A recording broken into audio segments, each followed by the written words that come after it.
আজকে চাচা ভাতিজার হক মেরে খাচ্ছে, আজকে ভাই ভাইয়ের হক মেরে খাচ্ছে, ভাই বোনকে ঠকাচ্ছে। বর্তমান সমাজে মানুষ মানুষের কাছ থেকে টাকা কর্জ নিলে আলহামদুলিল্লাহ আলহামদুলিল্লাহ নাহমাদুহু ওয়া নুসাল্লি আলা রাসূলিহিল কারীম أما بعد فقد قال الله تعالى في كلامه المجيد وفي فرقانه الحميد জবান ছেড়ে মোহাব্বতে পড়েন আউযু বিল্লাহি মিনাশ শাইতানির রাজীম বিসমিল্লাহির রহমানির রহিম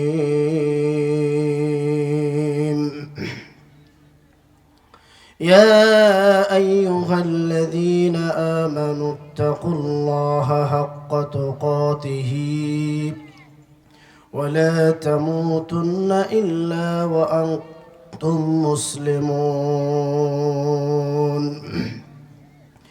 صدق الله العلي العظيم قال النبي صلى الله عليه وسلم أخلص دينك يكفيك العمل القليل أو كما قال عليه الصلاة والسلام কে দিল রে বড় বৃক্ষের ছায়া, কে দিল রে বড় বৃক্ষের ছায়া, সূর্যের মাঝে আলো, কে দিল রে ফুলের সুবাস অন্ধকারী কালো, কে দিল রে চিকন ডালে বড় বড় কদু, কে দিল রে মোয়ের চাকে মিষ্টি মিষ্টি মধু, কে দিল রে ডাবের ভিতর মিষ্টি মিষ্টি পানি,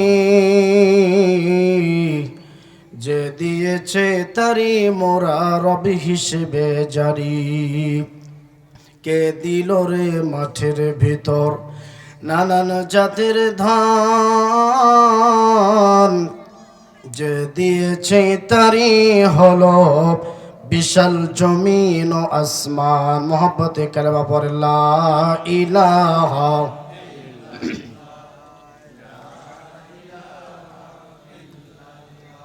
আরো জোরে লা ইলাহা ইলাহা ইল্লাল্লাহ লা ইলাহা। যখন ইল্লাল্লাহ বলবেন দিলের ভিতরে একটা বিট দিবেন, যাতে দিলের যে ময়লাগুলো আছে এগুলো ঝরে যাবে। লা ইলাহা ইল্লাল্লাহ, আরো জোরে লা ইলাহা ইল্লাল্লাহ লা ইলাহা। ফেরাউন বলে আসিয়া রে তুই, ফেরাউন বলে আসিয়া রে তুই, মুসার কালিমা ছাড়িয়া দে। আসিয়া বলে জীবন দিব শহীদ হইব, মুসার কালিমা সারব না। লা ইলাহা, আরো জোরে লা ইলাহা, লা ইলাহা ইল্লাল্লাহু মুহাম্মাদুর রাসূলুল্লাহ। জোরে জোরে বলুন না সাল্লাল্লাহু আলাইহি ওয়াসাল্লাম। আমার ভাইরা, জীবনে একটিবার হলেও আল্লাহর ঘর মক্কা মুনাওয়ারা এবং নবীজির রওজা যারা দেখতে চান এবং যারা যাইতে চান, আল্লাহ পাকের কাছে হাত তুলে প্রমাণ করে দেন, আল্লাহ আমরা যাইতে চাই, আপনি আমাদের মনের নেক তামান্না কবুল করো। একটু হাত উঁচু করেন, কারা কারা মক্কা মদিনা যাইতে চান? সবাই যাইতে চান তো? এটা তাকবীর দিয়ে প্রমাণ করেন যে আপনারা মক্কা মদিনার পাগল। লিল্লাহে তাকবীর, লিল্লাহে তাকবীর। আল কোরআনের আলো, আজকের মাহফিল লিল্লাহ তাকবীর। মন আমার কাঁদে রে, মন আমার চায় রে যেতে সোনার মদিনা। মারহাবা বলেন। মন আমার কাঁদে রে, মন আমার চায় রে যেতে সোনার মদিনা। মদিনারি রওজার ধুলি আমি চোখে লাগাবো সুরমা বলি। মারহাবা। মদিনারি রওজার ধুলি আমি চোখে লাগাবো সুরমা বলি। দেব আর গাইব, দেব আর বলবো রাসূল আমার সাল্লু আলা। মন আমার কাঁদে রে, মন আমার চায় রে যেতে সোনার। যে লোকটা বলবে না মনে করে লোকটা মদিনা যাইতে চায় না। মন আমার কাঁদে রে, মন আমার চায় রে যেতে সোনার। আলহামদুলিল্লাহ, আজকে জামুন ভুল্লি বস্তি তালিমুল কোরআন বালিকা মাদ্রাসার উদ্যোগে তাফসিরুল কোরআন ওয়াসত ওয়ার মাহফিল। আজকের মাহফিলের সম্মানিত অনারেবল প্রেসিডেন্ট সভাপতি সাহেব, আল্লাহ পাক ওনার হায়াতের মধ্যে বারাকা দান করুক, সকলে বলুন আমিন। আজকের মাহফিলের প্রধান অতিথি, বিশেষ অতিথি, আমন্ত্রিত অতিথিবৃন্দ মহোদয়, আল্লাহ পাক সবাইকে দিনের জন্য, ইসলামের জন্য কবুল করুক, সকলে বলুন আমিন। আমার ভাইরা, আমার সামনে উপবিষ্ট মুরব্বী তুলো মুরব্বী বাপজান, যুবক তুলো যুবক ভাইজান, স্কুল কলেজ ইউনিভার্সিটি বিভিন্ন প্রতিষ্ঠানের সম্মানিত টিচার, বিভিন্ন প্রতিষ্ঠান থেকে আসা আমার কলিজার টুকরা, সোনার চান পিতলা ঘুঘু যুবক ভাইরা, এবং বিভিন্ন মসজিদ থেকে আগত আইম্মায়ে মাসাজিদ, খুতবায়ে মাসাজিদ, হুফাজে ইজম, মুদাররিসিন ইকরাম, অনেক ওলামা হযরতরা আসছেন যাদের জুতা টানার মতো যোগ্যতা আমি নাদান নাচিস নাকারের নাই। আমি মনে করছি ওই সমস্ত ওলামা হযরতের ছাত্র হতে পারলে নিজেকে অনেক অনেক ধন্য মনে করতাম। সেই সকল ওলামা হযরত সহ আমার সামনে পিছনে ডানে বামে এবং পর্দার আড়ালে যে মা বোনেরা চুপটি মেরে বসে আছেন, আসেন যে আল্লাহ পাক দয়া করে, মায়া করে, মহব্বত করে এই জান্নাতের বাগানে, পার্ট অফ হেভেন, জান্নাতের একটা টুকরার অংশে আমাদেরকে ইশতেরাক হওয়ার তৌফিক দান করলেন। আমার বন্ধুগণ, সেই আল্লাহ পাকের আলিশান দরবারে লক্ষ কোটি শুকুর সুজুদ তাসকিন পড়ে নিচ্ছি। বলুন না আলহামদুলিল্লাহ। আরেকটু জোরে বলুন না আলহামদুলিল্লাহ। এবার লক্ষ কোটি দরুদ ও সালাম পেশ করছি মানবতার মুক্তিদুল সাইয়্যিদুল কাউনাইন ইমামুল মুরসালিন খতামান নবিয়্যিন শফিয়ে মাহশার রহমত আলম নবিউল আরব আল আজম হাবিবে কিবরিয়া মক্কাওয়ালা মদিনাওয়ালা নূরওয়ালা কামনেওয়ালা আমার আপনার কলিজার স্পন্দন মুহাম্মদুর রাসূলুল্লাহ সাল্লাল্লাহু আলাইহি ওয়াসাল্লাম। লক্ষ কোটি তারার মাঝে, লক্ষ কোটি তারার মাঝে যেমন একটি চাঁদ, আরে সৃষ্টিকুলের সেরা মানব নবী মুহাম্মদ। মারহাবা বলেন। আরে লক্ষ কোটি তারার মাঝে, লক্ষ কোটি তারার মাঝে যেমন একটি চাঁদ, সৃষ্টিকুলের সেরা মানব নবী মুহাম্মদ। মারহাবা। আমার ভাইরা, আমি যদি একটা ঘন্টা বয়ান করি আপনারা সবাই শুনবেন তো ইনশাআল্লাহ? কারা কারা শেষ মুহূর্ত পর্যন্ত আপনারা এই মাহফিলে আমার বন্ধুগণ বসে থাকবেন, তারা তারা হাত তুলে আল্লাহকে দেখান, আল্লাহ কবুল করুক, জোরে বলেন আমিন। আরেকবার তাকবীর দিয়ে প্রমাণ করেন আপনারা শেষ মুহূর্ত পর্যন্ত এই জান্নাতের বাগানে আমার বন্ধুগণ খাপটি মেরে বসে থাকবেন। লিল্লাহে তাকবীর, লিল্লাহে তাকবীর। হাত নামান। সামনের লোকগুলো চুপ থাকেন ভাই, পিছনের লোকগুলো একটা তাকবীর দেন, দেখি তো কেমন গর্জন আসে পিছন থেকে। লিল্লাহে তাকবীর। এবার পিছনের গুলো চুপ থাকেন, সামনের গুলো আওয়াজ তুলেন, লিল্লাহে তাকবীর। বাস, যদি শেষ মুহূর্ত পর্যন্ত আপনারা চুপ করে থাকেন, বসে থাকেন আমার ভাইরা, তাইলে আমি আপনাদেরকে দুই একটা জিনিস শোনাবো, বেশি জিনিস শোনাতে পারবো না। প্রতিদিন কথা বলা লাগে বাপ। সেই আমার বন্ধুগণ 25শে অক্টোবর থেকে রানিং চলতেছে প্রোগ্রাম, প্রতিদিন রাত জাগা লাগে, কথা বলা লাগে। আমার ভাইরা, কথা বলতে প্রাথমিক অবস্থায় একটু কষ্ট হয়, আস্তে আস্তে আস্তে শুরু হয়ে যায়। অনেকেই শুরুতে মনে করতেছিলেন যে বক্তা মনে হয় শেষ হয়ে গেছে, ছোট মানুষ কি ওয়াজ করবে না করবে। আমার ভাইরা একটু সময় দেন, দেখেন আমি আপনাদেরকে কি বয়ান শোনাই। আমার বন্ধুগণ দিলটা নরম হয়ে যাবে, আল্লাহ যদি তৌফিক দেয়। কথা বলেন ঠিক কিনা? আমার বন্ধুগণ, যদি শেষ মুহূর্ত পর্যন্ত থাকেন তাইলে আপনাদেরকে রেডিও রাজান শোনাবো। কারি ওবাইদুল্লাহ হুজুর কি চমৎকার মায়াবী আমার বন্ধুগণ লেহানে আমার বন্ধুগণ আজান দিতেন, এটা আপনাদেরকে শোনাবো শুধু তাই নয়, মক্কা মুনাওয়ারার মুয়াজ্জিন আমার ভাইরা তিনি কিভাবে আজান দেয় আমি আপনাদেরকে শোনাবো শুধু তাই নয়, মক্কার ইমাম যিনি আব্দুর রহমান আস-সুদাইস কিভাবে পবিত্র কোরআনুল হাকিম থেকে তেলাওয়াত করে আমি আপনাদেরকে শোনাবো যদি সময় সুযোগ পেয়ে থাকি। আমার ভাইরা আমি ফাঁকিবাজ বক্তা নই, যেটা বলি সেটা করি। আমি এই হাতে জমা রাখলাম, যদি শেষ মুহূর্ত পর্যন্ত থাকেন আমি আপনাদেরকে শোনাবো আমার ভাইরা। অনেক যুবক ভাইরা আসছেন, প্লিজ যুবক ভাইরা মহিলা প্যান্ডেলের সামনে এতিমের মতো দাঁড়ায় থাকিস না যুবক, মেহেরবানি করে একটু ভিতরে বসো। অনেক যুবক আমার ভাইরা দোকান পাশারে ঘোরাঘুরি করতেছে, অহেতুক সময় নষ্ট করতেছে। কেউ বাদাম খাইতেছে, কেউ বিস্কুট খাইতেছে, কেউ ঝালমুড়ি খাইতেছে, কেউ চা খাইতেছে, কেউ জিলাপি খাইতেছে। যুবক একটা ঘন্টা সময় দে, না জানি এই আলোচনা তোর দিলের দাগটা কেটে দেয়, না জানি এই কথাগুলি তোর জীবনকে পরিবর্তনের দিকে নিয়ে যায়। কথা বলেন ঠিক কিনা? আসেন বন্ধুগণ আমার ভাইরা, তাইলে আলোচনা হবে কোরআন থেকে। কথা বলেন ঠিক কিনা?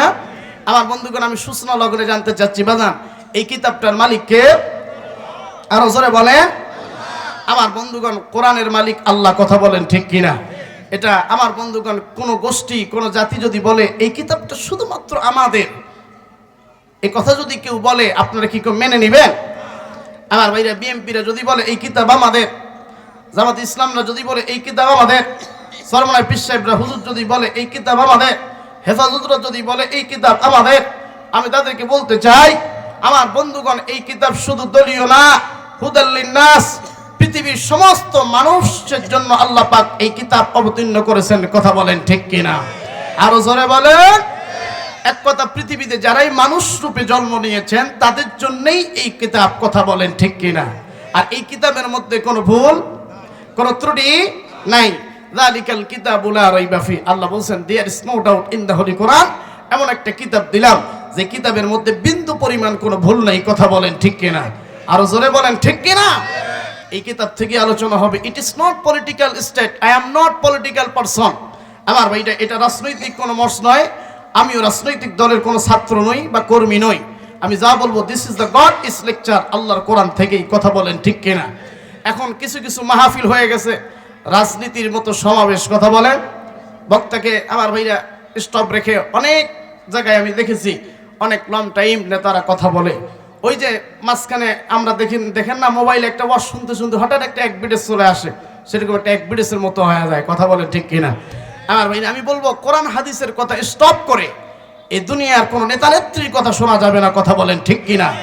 যদি বলেন আগে বলেন, আর যদি বলতে চান পিছে বলেন। কথা বলেন, আরো জোরে বলেন ঠিক কিনা? আমার ভাইরা যেহেতু কোরআনের বাগান, কোরআনের মাহফিলের আলোচনা আমার বন্ধুগণ কোরআন থেকেই হবে। কথা বলেন ঠিক না বেঠে? আরো জোরে বলেন ঠিক কিনা? আমার বন্ধুগণ আমার ভাইরা এই ঠাকুরগাঁও সীমান্ত ভাই এলাকা থেকে বলতে চাই, কোরআন হচ্ছে আমার আপনার সংবিধান, কোরআন আমার আপনার জীবন বিধান, ইসলাম আমাদের শান্তির জায়গা, ইসলাম আমাদের আমার বন্ধুগণ হৃদয়ের একটি স্পন্দনের টুকরা।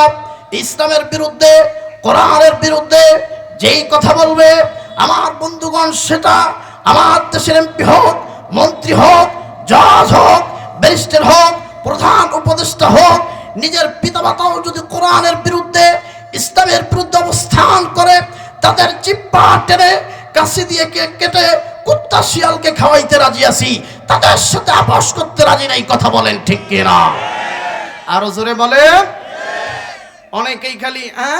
অনেকেই খালি মুখ সামঠাইতেছে আর কইতেছে খালি ক্ষমতায় আহি মাহফিল বন্ধ করে দিব, আর কথা কয় না। অতীতে মাহফিল ছিল, এখনো থাকবে, আগামী তো থাকবে। কথা বলেন ঠিক কিনা? এটা হলো আমাদের বাংলাদেশ, ভুলে যাবেন না। এটা হলো আমাদের বাংলাদেশ, এটা শাহজালালের ভূখণ্ড, এটা খানজাহানের ভূখণ্ড, এটা অলিয়া উলিয়ার বাংলাদেশ। যে বাংলাদেশের সূর্য উঠে আজানের ধ্বনিতে, যে বাংলাদেশে 3.5 লক্ষ মসজিদ আছে, 3.5 লক্ষ আমার বন্ধুগণ ইমাম আছে, মুয়াজ্জিন আছে, এদেরকেই আমার বন্ধুগণ একটা দেশের নেতাকে উল্টাইতে আমার বন্ধুগণ 5 মিনিট লাগবে না। কথা বলেন ঠিক কিনা? আরো জোরে বলেন। কিন্তু থাকতে হবে আমার বন্ধুগণ এক বুক তাকওয়া থাকতে হবে। কথা বলেন ঠিক কিনা? আজকে আমাদের ইমান তো এক কাপ চায়ের মধ্যে ভুলে যায়। কথা বলেন, এক কাপ চা খাইলে পোল্টি নেই। কথা বলেন ঠিক কিনা? এক কাপ চা খাইলে কি সুন্দর কায়দায় স্লোগান দেয়, বুড়ার এক চোখ চলে না, আর এক চোখ দুই দেখে খালি লাঠিটা উপর থেকে ঝটকায় আর কয় মার্কা রে মার্কা, ছাতা মার্কা, আমার ভাই চরিত্র ফুলের মতো পবিত্র, নামাজ পড়ে না এক ওয়াক্ত, গাঞ্জা খায় 5 ওয়াক্ত, বিড়ি টানে অনবরত। আরে কথা কয় না, কথা কয় না। এক একটা চার দোকান হইল মিনি সংসদ, মানে ছোট সংসদ। আমার ভাইরা সেই চার দোকানে চা খাবে আর দেখবেন কি কায়দায় বুড়ারা স্লোগান দেয়, আর মাহফিলে আসিয়া জিম ধরে বইয়া থাকে। বক্তা যতই বলে সুবহানাল্লাহ তত চুপটি মাইরা থাকে আর কয় সুবহানাল্লাহ। কথা বলেন ঠিক না বেঠিক? আর জোরে বলেন। আচ্ছা বলেন তো বাজান, জবান দিছে কে? কথা কয় না, জবান দিছে কে? তা আল্লাহ যেহেতু জবান দিছে, আল্লাহর গুণগান গাইতে কি কৃপণতা করা যাইব? বলেন যাবে? তাহলে আরেকটা তাকবীর দেন, দেখি আপনাদের আওয়াজ কেমন হয়। লিল্লাহে তাকবীর,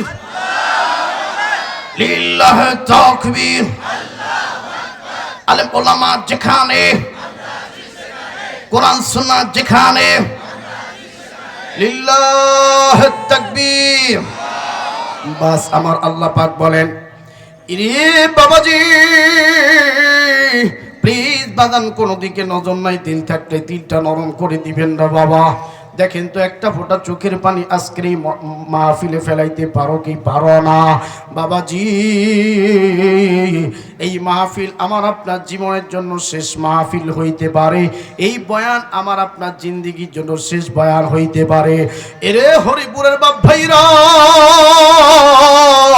জামুনপুর এলাকার বাবাজিরা, প্লিজ কোনো দিকে নজর নাই, লুক এট মি, আমার দিকে তাকাবেন, এদিক সেদিক তাকাবেন না, কান দুইটো হরিণের মতো খাড়া করে দিবেন। ভাইজান আপনাদের সঙ্গে আমার আর কোনোদিন দেখা হবে কিনা জানি না। আমার বন্ধুরে আমি জানি না রে কার পিছনে মালাকুল মাউত আজরাইল দাঁড়ায় আছে, কার পিছনে জানি ভয়ঙ্কর আজরাইল ভয়ঙ্কর রূপে দাঁড়ায় আছে। আমার বন্ধুরে কোন দিন জানি আমি আপনি দুনিয়া থেকে বিদায় নিয়ে চলে যাব রে বাবা, এটার কোনো গ্যারান্টি নাই। দুনিয়াতে আসার একটা সিরিয়াল আছে, যাওয়ার কিন্তু বাদান কোনো সিরিয়াল নাই। আমার বন্ধুরে দাদা নাতির লাশ নিয়ে কবরে নামাই, বাবা সন্তানের লাশ ধরে কবরে নামায়। আমার বন্ধুগণ আসার সিরিয়াল আছে, যাওয়ার কিন্তু বাদান কোনো সিরিয়াল নাই। আমি জানি না কোন লোকটার জন্য সাদা কাফন আমার বন্ধুগণ আমার ভাইরারি এই বালিয়াডাঙ্গির বাজারে চলে আসছে। আমি জানি না কার জন্য সাদা কাফন এই রানী সংকেল বাজারে চলে আসছে।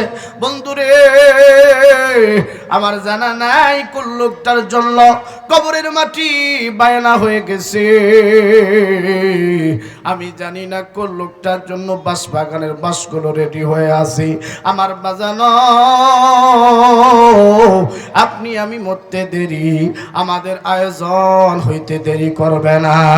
আমি আপনি যেদিন মারা যাব আমার বন্ধুরে আমার বিবি ডাক দিয়ে কবি, আরে বেটা তোর আব্বাকে বেশিক্ষণ বাড়িতে রাখা যাবে না, তোর আব্বার শরীর পচে গন্ধ চলে আসবে, তাড়াতাড়ি তোর আব্বাকে ঢাকার ব্যবস্থা কর। আমার বন্ধুগণ আমার বাইরা রে আমাকে বেশিক্ষণ বাড়িতে রাখবে না, আমাকে ওই জঙ্গলের ভিতরে কবরস্থানে রেখে চলে আসবে। আমার ভাইরা আমার বন্ধুগণ ওই কবরে যাওয়ার আগে আমার ভাইরা আমার আল্লাহ দুইটা মেসেজ দিলেন, দুইটা সতর্ক বার্তা দিলেন, রেড সিগন্যাল দিলেন। আমার আল্লাহ বললেন নবীজি তাম পৃথিবীর মানুষদেরকে আমার পক্ষ থেকে জানিয়ে দেন, নবী গো ইয়া রাসূলুল্লাহ ইয়া হাবিবাল্লাহ আমার পক্ষ থেকে জানিয়ে দেন আমি আল্লাহ দুইটা মেসেজ একটা আয়াতের ভিতরে রেখে দিলাম। আল্লাহ পাক বললেন ইয়া আইয়ুহাল্লাযীনা আমানু তাকুল্লাহা হাক্কা তুকাতিহি ওয়া লা তামুতুন্না ইল্লা ওয়া আনতুম মুসলিমুন। জোরে জোরে বলুন আল্লাহু আকবার। আল্লাহ আল্লাহ ডাকরে বান্দা, আল্লাহ বলে ডাক, আল্লাহ বলে ডাকলে পড়ে তোর জীবনের গুনাহ হইব মাফ। আসেন বন্ধুরে, রে যুবক, প্লিজ কোন দিকে নজর নেই।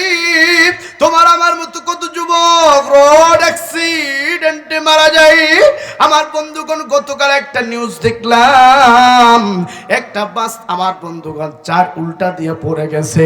আহা, কত যুবকের হাত নাই, মাথা নাই, পা নাই। আমার বন্ধুগণ, আমার ভাইরা, মৃত্যু কখনো কাউকে ভুলে আসবে না রে যুবক। এরে যুবক, মৃত্যুর আগে আমার আল্লাহ দুইটা জিনিস রেড সিগন্যাল দিলেন। এক নম্বরে আমার আল্লাহ বললেন, নবীজি ওই সমস্ত ইমানদার ব্যক্তিদের কি বলে দাও, তারা যেন পরিপূর্ণভাবে আমি আল্লাহকে ভয় করে। শুধু ভয় করলে হবে না, ভয় করার মতো ভয় করতে হবে। কথাটি আনসারির নাকি আল্লাহর? আর একটু জোরে বলুন না কার? আমার বন্ধুগণ, আমার ভাইরা, এরে হরিপুরের বাপ ভাইরা, এরে হরিপুরের যুবক বন্ধুগণ, আল্লাহকে যদি ভয় করো, ভয় করার মতো ভয় করতে হবে। এই ভয় করার দ্বারা আমার বন্ধুগণ আমাদের ঈমান শক্ত হয়ে যাবে, আল্লাহর সাথে আমাদের একটা সম্পর্ক তৈরি হয়ে যাবে। কথা বলেন ঠিক কিনা? আর একটু জোরে বলেন বাদাম, ঠিক কিনা? কেউ যদি প্রকৃতপক্ষে ইমানদার হয়ে যায়, কেউ যদি আল্লাহর প্রতি পরিপূর্ণ আস্থা রাখে, কনফিডেন্স রাখে, বিলিভ করে, আল্লাহ বললেন, নবীজি আমি আল্লাহ কথা দিলাম তাদের জিন্দেগীর সকল গুনাহগুলি মাফ করে দেব। জোরে জোরে বলুন না সুবহানাল্লাহ। আর একটু জোরে বলুন না সুবহানাল্লাহ। ওয়া'দাল্লাহুল্লাযীনা আমানু ওয়া আমিলুস সালিহাতি লাহুম মাগফিরাতুন ওয়া আজরুন আযীম। জোরে জোরে বলুন না আল্লাহু আকবার। আল্লাহ বললেন, নবীজি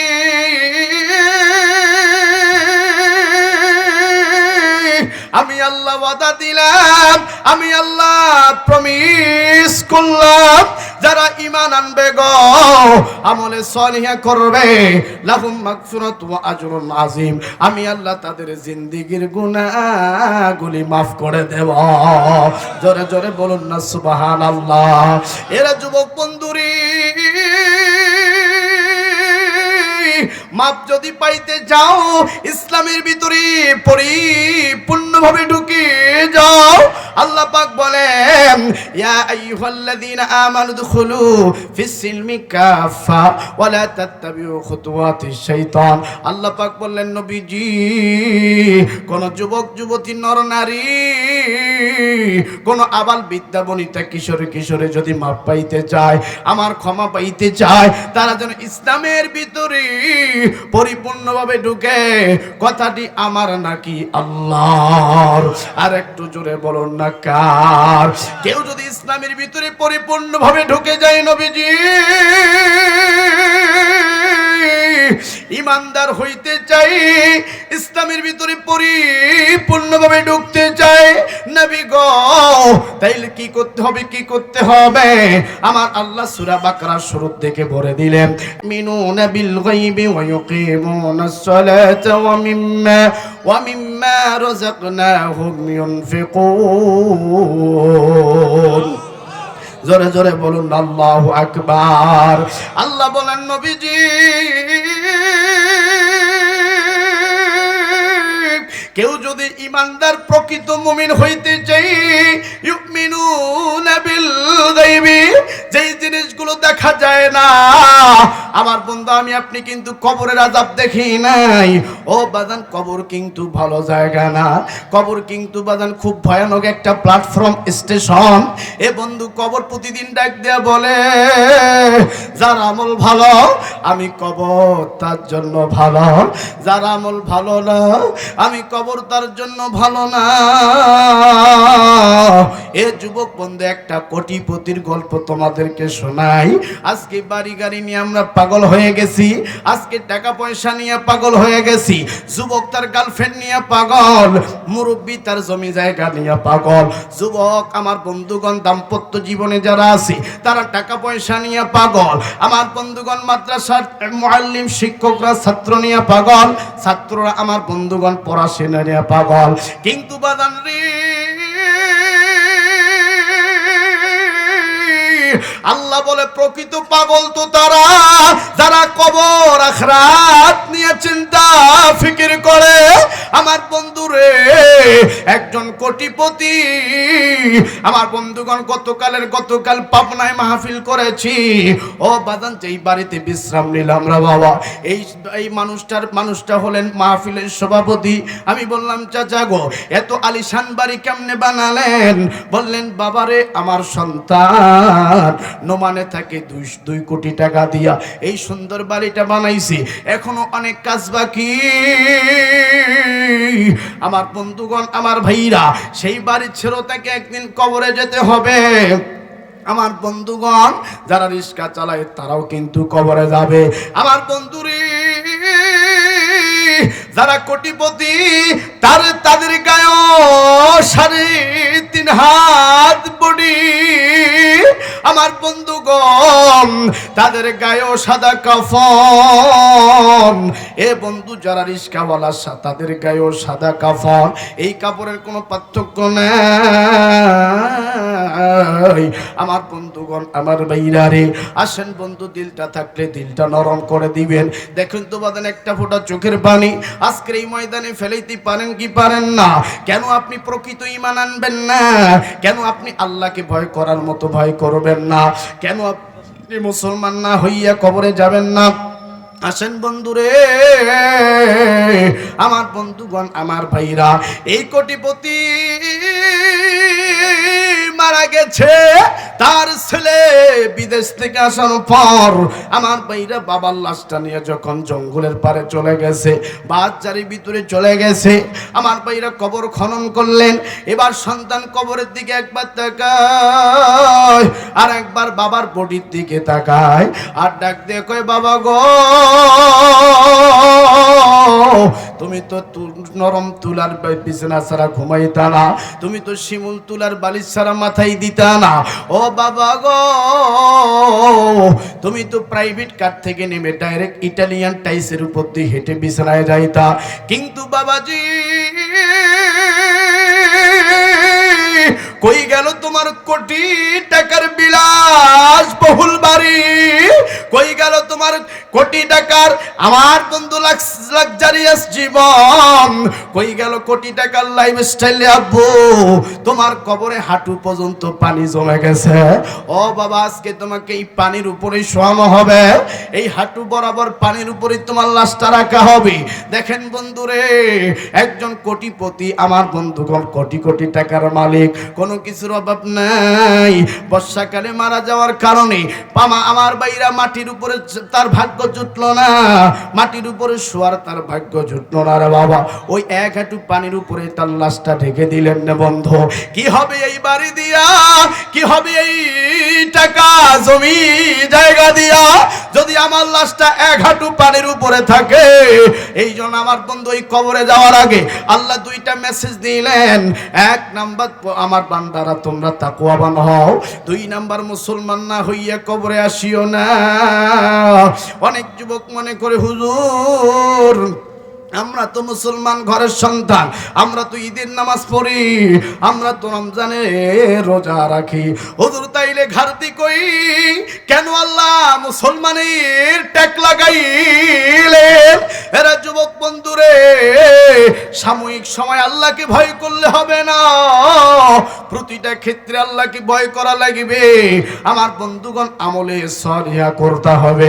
আসেন বন্ধুগণ, আমলে সলিহা আর তাকওয়া, আমার বন্ধু আল্লাহকে সন্তুষ্টি করলে আল্লাহ কেমন খুশি হয়ে যায়। আল্লাহর প্রতি যদি কেউ পরিপূর্ণ বিলিভ করে, আল্লাহ ওই বান্দার উপরে কেমন ডাইরেক্ট রহমত দান করে রে বাবা। আসেন যুবক বন্ধুরি, এরা যুবক, আমিও যুবক, তোমরাও তো যুবক। আপনাদের দোয়ায় বাংলাদেশের 64টা জেলা ভ্রমণ করলাম, কিন্তু উত্তরবঙ্গের মতো যুবক কোনো জায়গায় পাই নাই। আমার বন্ধুগণ, দক্ষিণবঙ্গের যুবকরা হলো উশৃঙ্খল, উদ্ভট। আমার ভাইরা তারা কিশোর গ্যাংয়ের সাথে লিপ্ত হয়, দিনরাত আমার বন্ধুগণ মাস্তানি করে, হাতে মোটা মোটা ব্যাস পরে।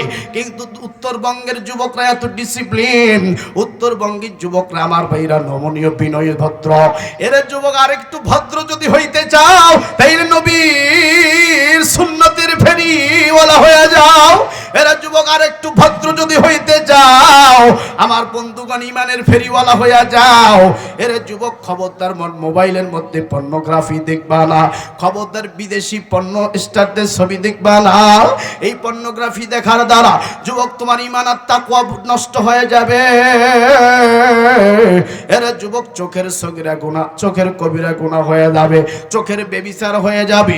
আমার বন্ধুগণের যুবক বন্ধুরে, এই চোখ দিয়ে যদি খারাপ ভিডিও ফুটেজ দেখো, ন্যাংটা ছবি দেখো, উলঙ্গ ছবি দেখো, এরে যুবক কাল কিয়ামতের ময়দানে আল্লাহ বলেছেন, ওরে ফেরেশতার দল, এই সমস্ত যুবকদের পাকড়াও করে জাহান্নামের ভিতরে নিয়ে যাও। আর জাহান্নামের আগুনের প্রেকগুলি, আগুনের জরিগুলি দুইটা চোখের ভিতরে ঢুকিয়ে দাও। আমার যুবক, এই দুইটা চোখের মধ্যে আগুনের প্রেক মেরে দিবে রে যুবক। তোর হাত পা ধরে বলি, খবরদার তাকওয়ার ক্যাম্পাসার যদি হইতে চাও, তাকওয়ার ফেরিওয়ালা যদি হইতে চাও, পর্নোগ্রাফি দেখা যাবে না। এর যুবক হাত দিয়ে হস্তমৈথুন করা যাবে না। তোমার শরীরে যেই লুৎফা বীর্য দিয়েছে, এটাকে আমার যুবক অকাজে ব্যয় করা যাবে না। এর যুবক বন্ধু, এক হিজড়ার সাথে আমার সাক্ষাৎ হলো।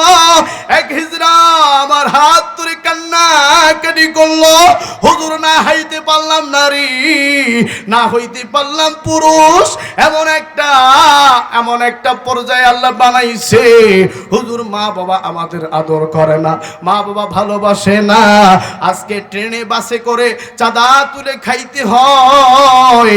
এর যুবক, আল্লাহ তো চাইলেই তোমাকে আমাকে হিজড়া বানাইতে পারতো, তোমাকে আমাকে চাইলে তৃতীয় পক্ষ বানাইতে পারতো। খবরদার যুবক, তোর সোনার যৌবনটা নষ্ট করবি না। এর যুবক, বিয়ের বয়স হয়ে গেলে বিয়ে করে নিবা, এর মধ্যে বারাকা আছে, রহমত আছে। আসেন যুবক, এগুলোর নামই হলো তাকওয়া, এই গুনাহ থেকে বেঁচের নামই হলো তাকওয়া। আসেন যুবক বন্ধুরে, নাপিতের দোকানে যখন যাবি রে যুবক, নাপিতকে বলবি, ভাই চুল কাটলে কাট, দাড়ির মধ্যে খুল লাগাবি না, দাড়ির মধ্যে ব্লেড লাগাবি না, কারণ আমার দাড়ি নবীর সুন্নতি দাড়ি। এই দাড়ি আমার নবী রেখেছেন, আমিও এই দাড়ি রেখে দিয়েছি। খবরদার দাড়ির মধ্যে খুল লাগাবি না রে যুবক। এই দাড়ির মধ্যে যখন খুল লাগাও, এই দাড়ির মধ্যে যখন ব্লেড লাগাও, তোমার তাকওয়াটা সঙ্গে সঙ্গে ডিলিট হয়ে যায়, ফরম্যাট হয়ে যায়। কারণ আমার যুবক বন্ধুরি, দাড়ির মধ্যেও তাকওয়া রয়েছে। খবরদার দাড়ি কাটবা না। যদি দাড়ি কাটটা থেকে বিরত থাকো, এটার নামই হলো তাকওয়া। কথা বলেন ঠিক কিনা? আর একটু জোরে বলেন। কষ্ট হচ্ছে নাকি বাপ? চলবো চলবো আমার বন্ধুগণ, আমার ভাইরা, এরে যুবক বন্ধুরে, আমিও যুবক, তোমরাও যুবক। আমারও তো মন চাই দাড়িটা একটু স্টাইলে কাটি, কিন্তু না যুবক, দাড়ি কাটলে তাকওয়াটা হারায় যাবে, মুসলমানের পরিচয় হারায় যাবে। এই জন্য যুবক দাড়ি কাটবা না। অনেক যুবক জিন্সের টাইট ফিটিং প্যান্ট পরে ঠিকঠাক মতো বসে প্রসাব করতে পারে না। কি হবে এই জিন্সের প্যান্ট দিয়া? যেই প্যান্ট আমাকে কবরের আসামি বানাই দিবে। এ যুবক, ঢিলা ঢালা প্যান্ট পরবি, প্রসাব করতে গিয়ে যদি তোমার প্রসাব 2 রানের চিপায় লেগে যায়, আমার যুবক বন্ধুর এই 2টা রানে আগুন লাগায় দিবে। আমার অনেক মুরব্বী বাবাজিরা প্রসাব করে পানি নেয় না। কি হবে এই ওয়াজ মাহফিল দিয়া, কি হবে এই বড় বড় আলোচনা দিয়া যদি প্রসাব করে ঠিক মতো পানি না নেন, ঢেলা না নেন, যদি টিস্যু ব্যবহার না করেন, এই বয়ান আপনাদের কোনো কাজে আসবে না। আমার বন্ধুগণ, তাকওয়ার পরিচয় কারে বলে জানোনি? এরা যুবক, তোমার যৌন উত্তেজনা বেড়েছি, মন চাইতেছি আমি একটা হোটেলে গিয়া বেশ্যা নারীর সাথে মিলিত হয়ে যাই। ওই মুহূর্তে যদি তুমি মনে করো না না, এটা যদি আমি করে ফেলি আমি আসামি হয়ে যাব, আমার ঈমান তাকওয়া ডিলিট হয়ে যাবে, ফরম্যাট হয়ে যাবে। এই মুহূর্তে যদি তুমি নিজেকে একটু আমার বন্ধুগণ সংযত রাখতে পারো, এটার নাম হইল তাকওয়া। কথা বলেন ঠিক কিনা? এরে মুরব্বী বাবাজিরা, যারা এখনো সুদ খাও রে, সুদ খাওয়া বন্ধ করে দিবা। একটি টাকা কোনো মানুষ যদি সুদ খায়, নিজের মায়ের সঙ্গে একবার, দুইবার, তিনবার, 10 বার, 15 বার, 20 বার নয়, নিজের মায়ের সাথে এক বিছানায় 42 বার জেনা করলে যে গুনাহ হবে, একটি টাকা মাত্র সুদ খাওয়ার কারণে, সেটা ব্যাংক থেকে হোক, সেটা লোন থেকে হোক, এনজিও থেকে হোক, সেটা মানুষকে টাকা দিয়ে লাভ হোক, একটা টাকা সুদ করে একটা টাকা লাভ নেওয়ার কারণে আমার পয়গম্বরের মাধ্যমে আল্লাহ জানাই দিয়েছে 42 বার মায়ের সঙ্গে জেনা করলে যে গুনাহ হবে আল্লাহ তার আমল নামায় দিয়ে দিবে। কথা বলেন ঠিক কিনা? এই জন্য আমার বন্ধুরে, সুদ খাওয়া বাদ দিবেন, আপনার তাকওয়া ঠিকঠাক থাকবে। ঘুষ খাওয়া বাদ দিবেন, আপনার তাকওয়া মজবুত থাকবে, মজবুত থাকবে। আসেন বন্ধুগণ, আমার বাইরারে একটা ঘটনা মনে পড়ে গেল। দেখেন আল্লাহ পাককে কেমনে তারা ভয় করত, আল্লাহ পাকের প্রতি তাদের ঈমান কেমন মজবুত ছিল। বনি ইসরাইলের 3টা যুবক, আমার বন্ধুগণ, তারা রাস্তা দিয়ে 1 পা, 2 পা, 3 পা, 4 পা এইভাবে যাইতেছিলেন না বাবা। যেতে যেতে হঠাৎ করে একটা ঝড় তুফান শুরু হয়ে গেল, একটা প্রবল গতিতে বাতাস আসা শুরু হয়ে গেল। এই 3টা যুবক আমার বন্ধুগণ তৎক্ষণিক তৎমুহূর্তে আমার বন্ধুগণ নিরুপায় হইয়া পাহাড়ের চূড়ার ভিতরে, পাহাড়ের সাইডে দেখা যায় একটা বিশাল গর্ত দেখা যায়। এই বনি ইসরাইলের 3 যুবক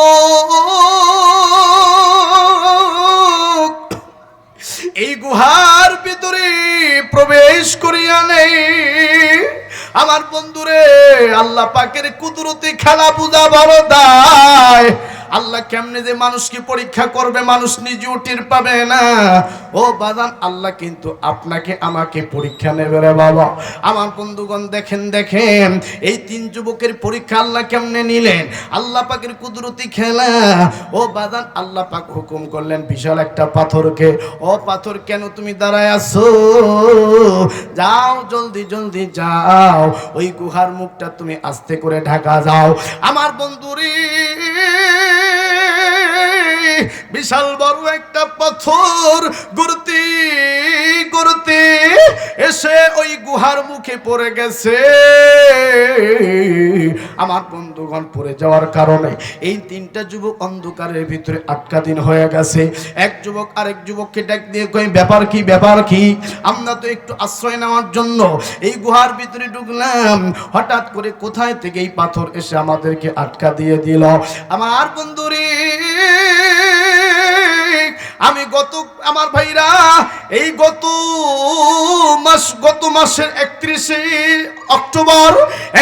অক্টোবর আমার মাহফিল ছিল জামালপুর।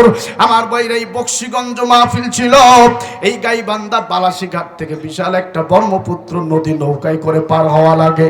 ও বাজান, এই নৌকা দিয়ে পার হওয়ার পর 1 তারিখে কিন্তু একটু বৃষ্টি ছিল রে বাবা। এই বৃষ্টির মধ্য দিয়া আমি ওই জামালপুরের দেওয়ানগঞ্জ ঘাট থেকে আমার ভাইরা, আমার বন্ধুগণ নৌকায় উঠিয়া, হঠাৎ বাতাস, বৃষ্টি চারদিকে, এই নৌকা চলতে চলতে নদীর মাঝখানে এসে তেল শেষ হয়ে গেছে।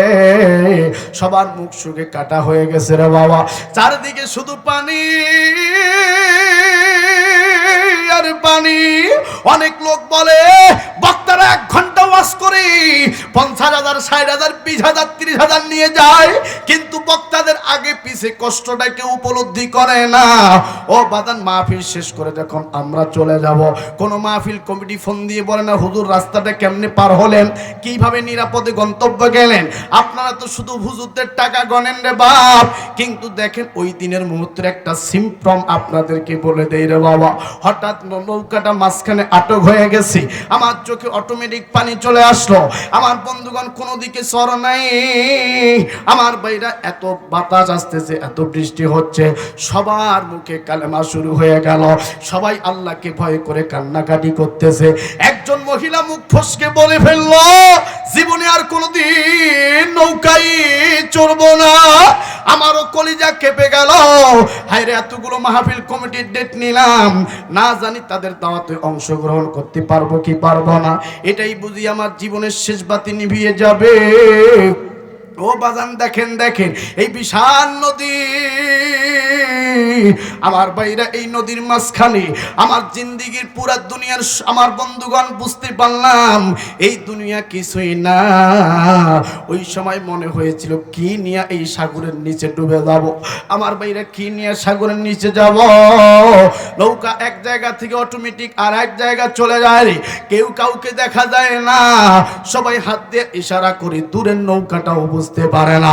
এরে বন্ধুরি, এরকম একটা নিঃস্ব জায়গায় যখন পড়বা, আল্লামা শেখ সাদি বলেছে আল মাইয়িতু ফিল কবরি কাল গরিকু ফিল বাহার, সাগরের ডুবন্ত ব্যক্তি ডুবন্ত অবস্থায় যেমন অসহায় থাকে, কবরের একজন ব্যক্তি সেম অবস্থায় থাকে রে বাবা। এই জন্য আমার বন্ধু কবর ভালো জায়গা না রে যুবক, আল্লাহর কাছে দোয়া করবি, আল্লাহ ইহরামের কাপড় না পরাইয়া সাদা কাফন পরাইয়েন না। ও বাজান রে, ওই সময় বুঝতে পেরেছি আমার ভাইরা তাকওয়া কারে বলে, ইমানটা কেমনে পল্টি নিতেছে, ইমানটা কেমনে জাগ্রত হইতেছে। আমার বন্ধুগণ এই বিমানে যারা থাকে তারাও কিন্তু আমার ভাইরা কান্নাকাটি করে। মাঝে মাঝে যখন আমরা বিমানে যাই কিছু মহিলা কান্দে, আমরা বলি চাচি কান্দেন কেন? হুজুর আকাশে উঠছি কোনো গ্যারান্টি নাই, সাগর আর আকাশ দুইটা অনিরাপদ, আমার ভাইরা কখন কোন বিপদ ঘটে যায়। এই জন্য আসেন বন্ধুরি, বিপদে পড়লে ডাকতে হবে কারে? আরো জোরে বলেন কারে? কিন্তু কিছু কিছু মগা আছে, কিছু কিছু মুরব্বী আছে, আমার ভাইরা যখন রোগে ভোগে বিপদে পড়ে তখন আল্লাহরে ডাকে। হ্যাঁ, 5 ওয়াক্ত নামাজ জায়গায় 6 ওয়াক্ত পড়ে, এর কথা কয় না। মুয়াজ্জিন আযান দেওয়ার আগে মসজিদে হাজির, আর যখন বিপদ ছাইরা যায় এত আযান দেয় ওই বুড়ার মসজিদের দিকে তাকায় না, তখন কয় মুয়াজ্জিন আযান দিতেছে, মুয়াজ্জিন পুরুগা। কথা বলে আছে না এরকম লোক? যখন বিপদে পড়ে তখন কারে ডাকে? আল্লাহ। যখন বিপদ পালায় জায়গা তখন আর কিন্তু মাওলারে ডাকে না, এইরকম লোক আছে না নাই? কিন্তু আল্লাহ কইছে নবীজি, ও নবী এই 2টা মেসেজ দাও। এই 2টা মেসেজ খালি সাময়িক সময়ের জন্য নয়, যখন এই বুঝ জ্ঞান আসবে, মাথার মধ্যে বুদ্ধি আসবে, বিবেক আসবে, সেজন্য মৃত্যুর আগ পর্যন্ত আমাকে ভয় করে করার মতো কথা বলেন, ঠিক কিনা? আমার ভাইরা রাতে যখন মশারি টানান একদিক কি ভাষায় রাখেন? কেউ রাখছেন নাকি বাপ? মশারি যখন টানে চারদিকে কিন্তু মেকআপ করেন, কথা বলেন ঠিক কিনা? ভাত যখন খান পুরাটাই খান, শরীরে জামা পরলে পুরাটাই পরেন। ও হরিপুরের বাপ ভাইরা, ভাত খাইলে যদি প্লেট চাইটা চুইটা খান, শরীরে কাপড় পরলে যদি ফিটিং করে কাপড় পরেন, আমার যুবক বন্ধু মশারি টানলে যদি চারদিকে টেনে নেন, ইসলাম মানতে গেলে পরিপূর্ণভাবে মানতে হবে, আল্লাহকে ভয় করতে গেলে পরিপূর্ণভাবে ভয় করতে হবে, আংশিক ভয় করলে কোনো লাভ হবে না, কথা বলেন ঠিক কিনা? যুবক সারাদিন জিন্সের প্যান্ট পরে টই টই করে ঘুরে, আর মুয়াজ্জিন আজান দেওয়ার পর মসজিদে ঢোকার সময় হ্যাঁ হ্যাঁ এইরকম করে মোড়াইতেছে, তার মানে আল্লাহরে বুঝাইতেছে আল্লাহ আমি এখন শুধু এই গুনাহ থেকে বাঁচতেছি। কথা বলে আরো জোরে খান, আল্লাহ কি বাকি সময় তোর দিকে তাকায় না? যুবক তাকায় না? বলেন। ওই যুবক আল্লাহরে বুঝাইতেছে আল্লাহ এই সময় আমি মানতেছি ধর্মরে, বাকি সময় মানার টাইম নেই। কথা বলেন ঠিক কিনা? আরো জোরে বলেন ঠিক কিনা? কষ্ট হচ্ছে নাকি বা? চলবে চলবে কালেমা পড়েন লা ইলাহা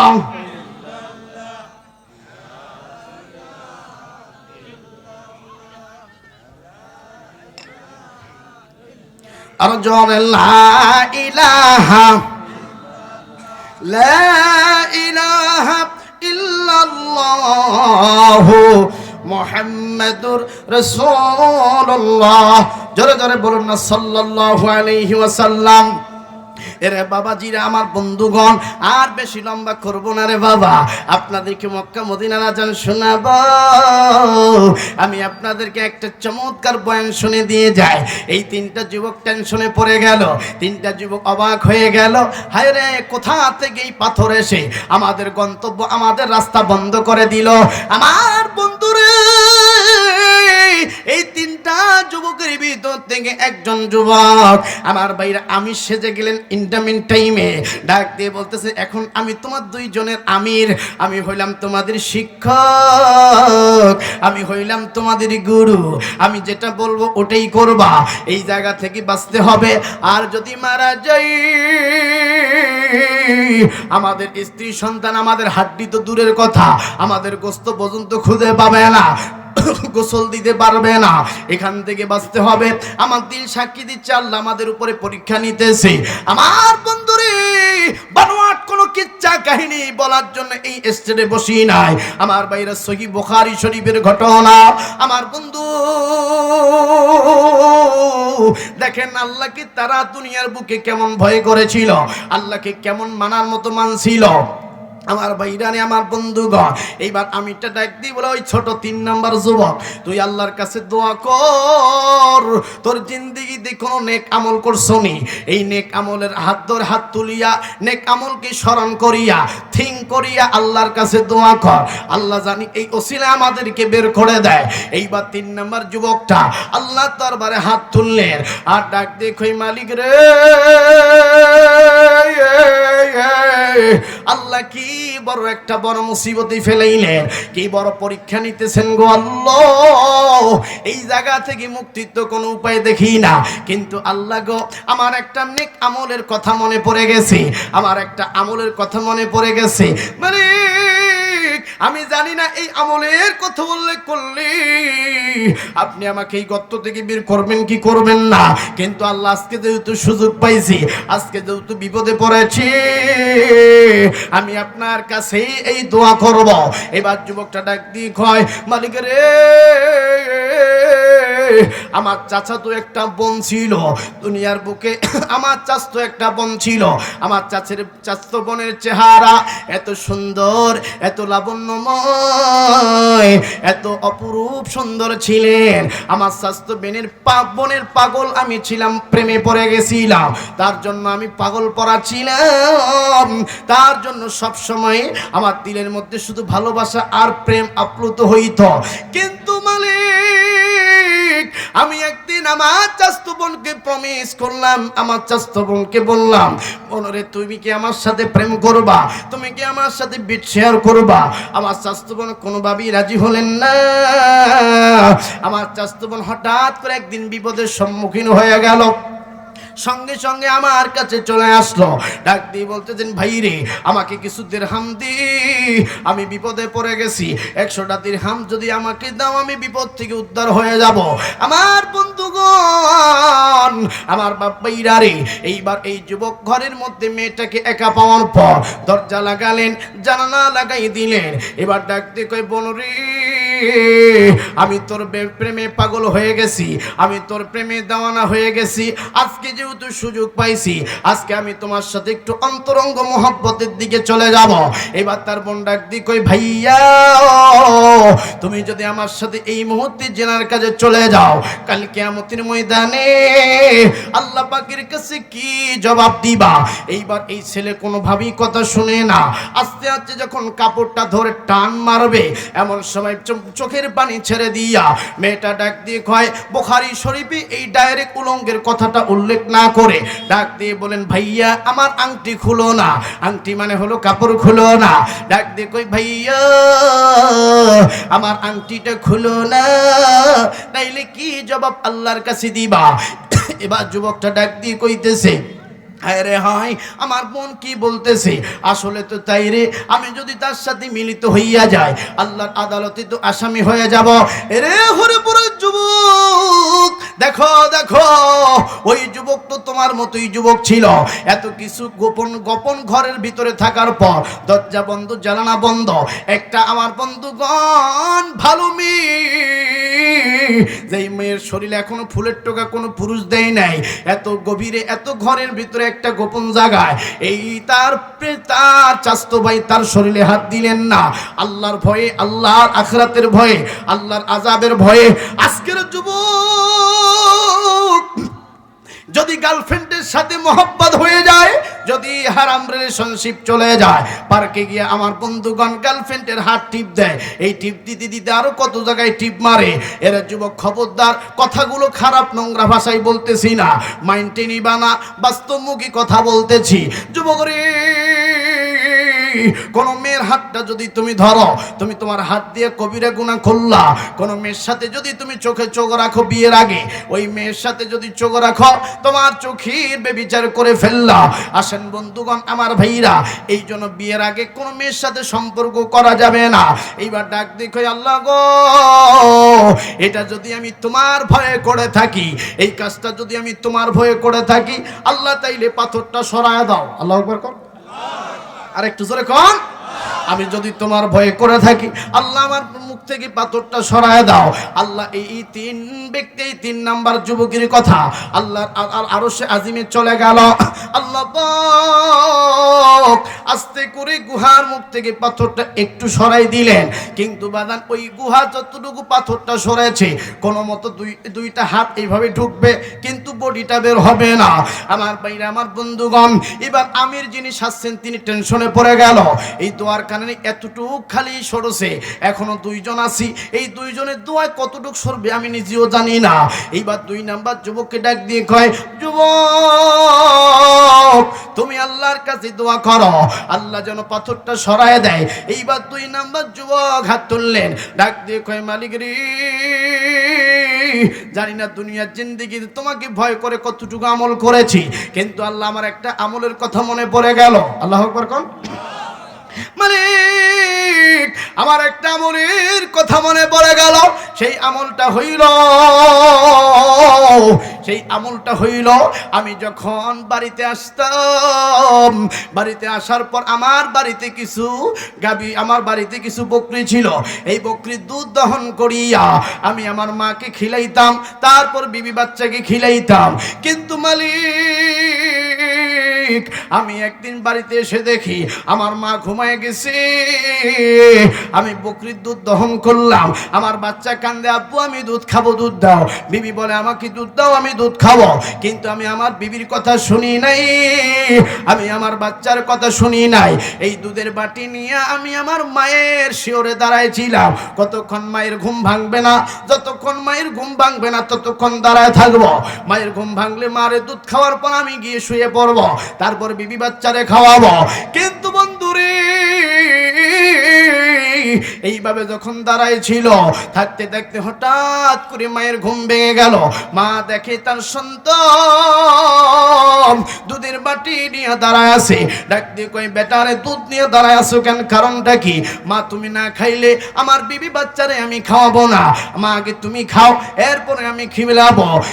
মা সন্তানের চেহারার দিকে তাকায় আর ডাক দিয়ে কই, বেটারে আমি জানি না তুমি আমার প্রতি এত ভক্তি আর ভালোবাসা। এইবার মায়ের হাত, মা আস্তে করে বিছানা থেকে উঠে বসলেন। আমার বন্ধুগণ, সন্তানের হাত থেকে দুধের বাটি নিয়া মা দুধ পান করিয়া এবার বাকি দুধগুলো রেখে দিলেন। মা আস্তে করে সন্তানের জন্য দোয়া করে দিলেন। এইবার এই যুবকটা ডাক দিয়ে বলতেছে, মালিক রে, আমি যদি এই কাজটা আপনার সন্তুষ্টির জন্য করে থাকি, আমি আমার মায়ের খেদমতটা যদি সন্তুষ্টর জন্য করে থাকি, আল্লাহ আপনি এই পাথর সরায় দেন। এইভাবে যখন দোয়া করলেন না বাবা, আস্তে করে পাথরটা আরো একটু হালকা সরে গেল। আমার ভাইরা, এই এতটুক সরছে যে এই জায়গা দিয়ে মানুষ বের হওয়ার মতো রাস্তা নাই। আমার বন্ধুগণ, আমার ভাইরা, এবার আমি টেনশনে পড়ে গেল। 2 জনের দোয়া তো শেষ, এবার মাত্র আমি আছি। আমার দোয়ার পরে যদি পাথর সরে না যাই, আমরা 3 জন এই গুহার মধ্যে আটকে মরে যাব। এইবার আমার বন্ধুগণ, আমার ভাইরা, এবার এই প্রথম আমির হাত তুলেছে, ডাক দিয়ে তারা ময়দান থেকে উঠে যায় না। এরকম বড় গলায় আমি দক্ষিণবঙ্গে আমার বন্ধুগণ, আমার ভাইরা, আপনাদের কথা বলেছি, আজকে তার প্রমাণ আমার চোখের সামনে হয়ে যাইতেছে। আমার দিলটা কেন জানি সাক্ষী দিতেছে আজকের এই ময়দান আল্লাহর দরবারে কবুল হয়ে যাবে। এইবার আমার বন্ধুগণ, আমার ভাইরা, এক নাম্বার আমির হাত তুলে ডাক দিয়ে বলতেছেন, মালিক জানি না কতটুকু নেক আমল করেছি, কিন্তু আল্লাহ একটা নেক আমলের কথা মনে পড়ে গেল। ও মালিক, আমার বাড়িতে অনেকগুলো কর্মচারী কাজ করত, অনেক মানুষ কাজ করত, কিন্তু এক লোক তার বেতন ভাতা নিতে ভুলে গেছে। হঠাৎ করে সে বাড়ি থেকে বের হয়ে চলে গেছে। কিন্তু মালিক রে, আমি সবার বেতন দিতে দিতে গিয়ে দেখি একজনের বেতন আমার কাছে আটকা পড়ে গেল। আমি চিন্তায় পড়ে গেলাম, কোন সেই ব্যক্তি এখনো তার বেতন ভাতা আমার কাছ থেকে নিয়ে চলে গেল। আমি এই টাকাটা নষ্ট করি নাই, এই টাকা দিয়ে আমি কিছু বকরি কিনে রাখছি। এই বকরি থেকে অনেকগুলো বকরি হয়ে গেছে। এই বকরি থেকে আমি আবার গাভী কিনছি। এইভাবে আস্তে আস্তে বিশাল একটা উটের পাল করে ফেলেছি। ও মালিক, ও দয়ার আল্লাহ, অনেক বহুত বছর পরে লোকটা আমার কাছে আসছে। আসার পর ডেকে ডেকে বলে, আমি কিছু টাকা আপনার কাছে পাই, আমার কিছু বেতন ভাতা আপনার কাছে আটকা আছে। আমি যখন ওই লোকটাকে বললাম কত টাকা আটকা আছে, সে বলে এত টাকা, আমাকে দিলেই আমি চলে যাব। এইবার আমি তাকে আর টাকা দিতে অস্বীকৃতি জানাই। আমি বলি, তোমাকে টাকা দেব না, কিন্তু হ্যাঁ, তোমার টাকা যে তুমি নিয়ে যাও নাই, ওই দিনই আমি তোমার টাকা একটা কাজে লাগাইছি, কারণ তুমিও তো টাকাটা নিলে কোনো না কোনো কাজে ব্যবহার করতা। তোমার টাকা দিয়ে এই ভেড়া বকরি পাল করেছি, এই খামারটা করেছি। এই খামারে যা কিছু দেখো সবগুলো নিয়ে তুমি চলে যাও। এইবার লোকটা অবাক হয়ে গেল, ডাক দিয়ে কই, মালিক রে, ও মনিব, তুমি কি আমার সাথে মজা করো? তুমি কি আমার সাথে টিটকারি করো নাকি? না না ভাই, সত্যি বলতেছি, তোমার টাকার জিনিস তুমি নিয়ে যাও। এই লোকটা এত হাসি খুশি আনন্দ পাইয়া আমার বন্ধুগণ সুন্দর হাসি মাখা মুখ নিয়া আল্লাহর কাছে কাঁদে আর কই, আল্লাহ গো, এমন মনিব তো কপালে দেখি নাই, এমন মালিক তো দেখি নাই। আমার টাকা তিনি ভক্ষণ না করে আমার টাকার জিনিস করেছে। আল্লাহ, এই জিনিসগুলো আমি নিয়ে যাইতেছি। আল্লাহ, আপনি আপনার বান্দাকে হেফাজত করবেন। আমার বন্ধুগণ, আমার ভাইরা, মানুষের হক একটি টাকা মেরে খাওয়া যাবে না। এবার যখন এই নিয়ত করে দোয়া করলেন না বাবা, দেখেন আমার বন্ধুগণ, 3 নাম্বার যুবক দোয়া করার কারণে পাথরটা হালকা একটু সরে গেছে। 2 নাম্বার যুবক দোয়া করার কারণে পাথরটা আরেকটু হালকা সরে গেছে। কিন্তু একটা মানুষ বের হওয়ার উপক্রম রাস্তা ছিল না। কিন্তু বাধান রে, আমি যখন দোয়া করলেন, আমার ভাইরা, আমার বন্ধুগণ, বুখারী শরীফের মধ্যে ঘটনাটা এসেছে। শেষের দিকে একটা ফিনিশিং লেখক টেনে দিলেন। শেষের দিকে টান লেখাটা এরকম ছিল, শেষের দিকে লেখাটা এরকম ছিল, দোয়া করার শেষ মুহূর্তে পুরা পাথর গুহার মুখ থেকে সরে গেছে। আল্লাহু আকবার বলেন। এই যুবক, তাকওয়া এমনি এমনি অর্জন হয় না। এই আমির, এই যুবক, এই মুরব্বী, আমার বন্ধুগণ দোয়া করলেন। মানুষের একটি টাকা হক মেরে খায় নাই। আজকে চাচা ভাতিজার হক মেরে খাচ্ছে, আজকে ভাই ভাইয়ের হক মেরে খাচ্ছে, ভাই বোনকে ঠকাচ্ছে। বর্তমান সমাজে মানুষ মানুষের কাছ থেকে টাকা কর্জ নিলে, ধার নিলে দিতে চায় না।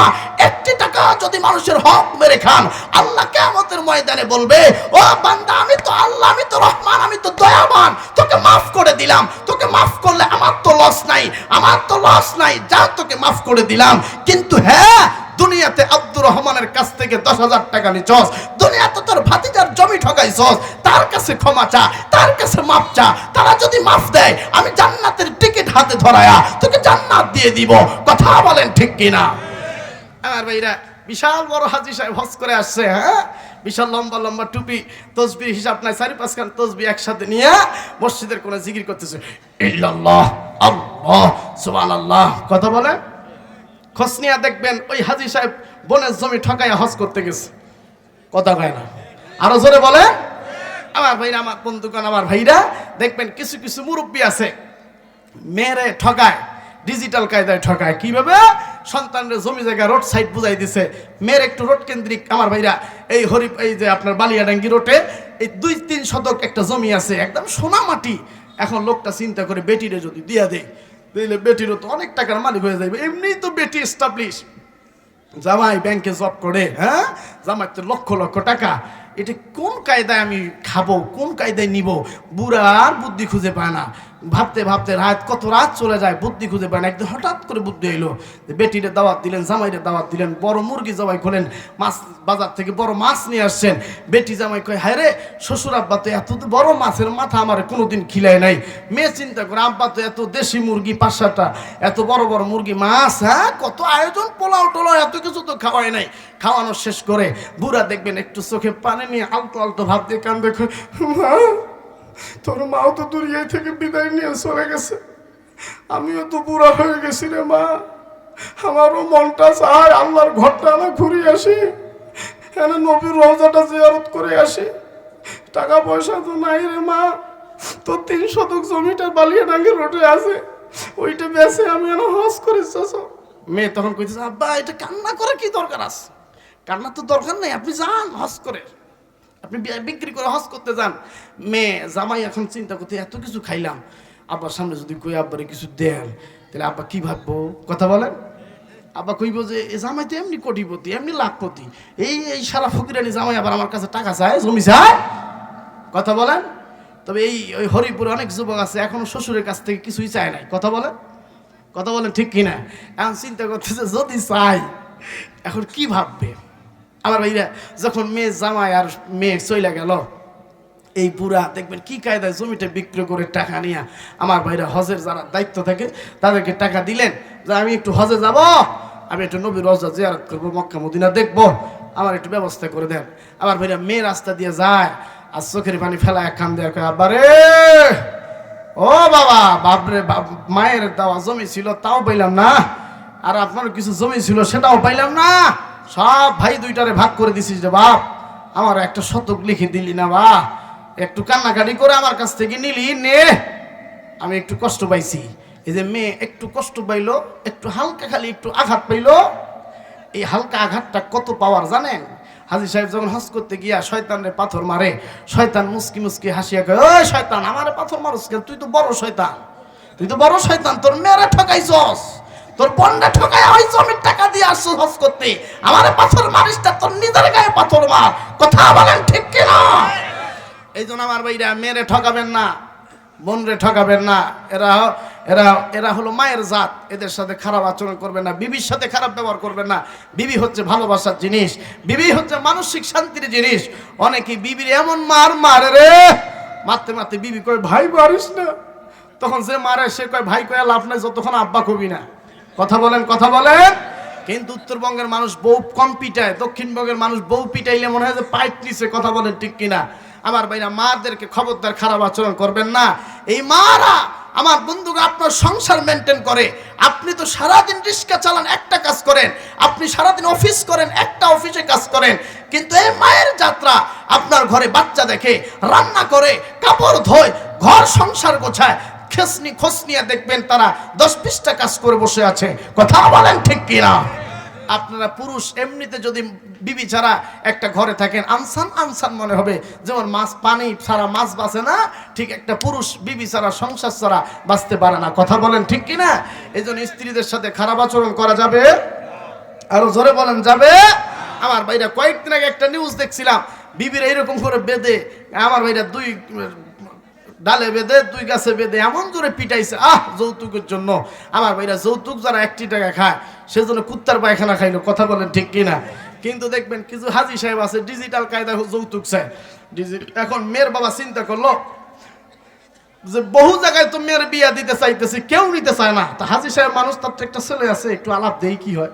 হাজী সাহেব আসছে, আলাপ নিয়ে আসছে, কয় হাজী সাহেব আপনি তো হজ করে আসছেন, তো আপনার ছেলে তো মাশাআল্লাহ দেখতে খুব সুন্দর, আমার মেয়েটা আছে, একটু বিয়া দিয়ে দিই। কয় কাজ করা যায়। তখন কইতেছে কোন চাওয়া পাওয়া আসেনি, বুড়া পান খায়, হাজী সাহেব পান খায় আর কয় কি আসামু, কি আসামু, আমার একটা বেটা ডিগ্রি পড়াশোনা সব শেষ, বাংলাদেশের সব পড়া শেষ, এই বেটাক নিয়ে আরেকটা বাড়ি গেছিলাম, ওরা এমনি এমনি কাছে 20 লাখ টাকা দিব, আপনাদের কাছে আমি কি চামু ভাই? কথা কয় না। কি ডিজিটাল কায়দায় চাইতেছে হাজী সাহেব, কি ডিজিটাল কায়দায় চাইতেছে, কি চামো, কি চামো আপনাদের কাছে? অন্য জায়গায় তো 20 লাখ এমনি দিতে চায়, আপনি কি আমার মুখটা নষ্ট করতে চান? আমি হাজি সাহেব মানুষ, এগুলো কথা তো মুখ দিয়ে বের করা যায় না। আপনার আরেক আবার দিতে চাইলো R15, হ্যাঁ, কত জিক্সার, কত ইয়ামাহা গাড়ি, FZ2, এইগুলো গাড়ি দিতে চাইতেছে আমার ব্যাটারে। ঢাকার তলি গলি হিসাব নাই, আপনার মেয়ে তো সরে বেড়াইবে। কথা বলো, আছে না? ডিজিটাল কায়দায় যৌতুক চায় বাপ। হ্যাঁ, আমার ভাইরা এই সমস্ত ডিজিটাল কায়দায় যে হাজিরা যৌতুক চায়, ওই হাজিরে কিয়ামতের ময়দানে আল্লাহ ধরবো টাই না। কথা বলেন ঠিক কিনা? এই জন্য আমার বন্ধুগণ, আমার ভাইরা যারা হাজি সাহেব আছেন এই এলাকার হাজিরা অনেক ভালো।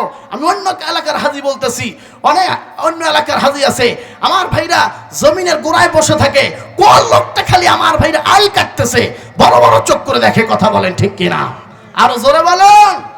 এই জন্য আমি বলবো বাজান, আমার ভাইরা আমাদেরকে একটু ভালো হতে হবে, সন্তানদেরকে ইসলামের পথে বড় করতে হবে। এই মাদ্রাসা, এই যে দেখেন আজকে যে মাদ্রাসা দিছে আমার হযরতজি, হ্যাঁ, পুরুষ মাদ্রাসা দিছে, মহিলা মাদ্রাসা দিছে, আল্লাহ কবুল করুক। জোরে বলেন আমিন। আরো জোরে বলেন আমিন। তার তো মনে একটাই চাও, আমি দিনের কাজ করব। আল্লাহ যদি এই ওসিলায় আমার মাপ দেয়, এর থেকে বড় কিছু আর নাই। কথা বলেন। তো আমিও চাই আপনারাও এই ওসিলায় মাপ পান। দেখি তো বাজান, আমি একটু যদি আপনাদের বিরক্ত করি কষ্ট হবে? আমি 30 জন ব্যক্তি চাই আজকের এই কোরআনের বাগানে। 30 জন ব্যক্তি, যে হুজুর কোরআনে পারা আছে কয়টা বলেন তো বাপ? 30 পারা। 30 জন ব্যক্তি মা বাবা কবরের আযাব মাফের জন্য নিজের সন্তানকে দিনের লাইনে বড় করবেন। অনেক নিয়ত থাকে আমাদের, অনেক মনে মনে তামান্না থাকে যে আমি এইটা করব ওইটা করব। এই যে আমার বন্ধু, আমি মুসাফির মানুষ, অনেক দূর থেকে আসছি, আপনাদেরকে নিয়ে আমি দোয়া করব। 30 জন ব্যক্তি আমি আবদার করছি বাপ। প্রথম একজন ব্যক্তি আমাকে বলেন যে হুজুর আমি 1000 টাকা এই মাদ্রাসার উন্নয়নের জন্য দিব। 30 জন ব্যক্তি 30,000 টাকা আমি নগদ দেখতে চাই। আমার ভাইরা কোন লোকটা আছেন, মায়া নাই, বাবা নাই, দাদা নাই, দাদি নাই, শ্বশুর নাই, শাশুড়ি নাই, বিবি নাই, হ্যাঁ, সন্তান কথা শুনে না, মামলা দূর হয় না, ঋণ মুক্ত হয় না, অসুস্থতা দূর হয় না? লিল্লাহে তাকবীর। মাওলানা আলী হাসান 1000 টাকা।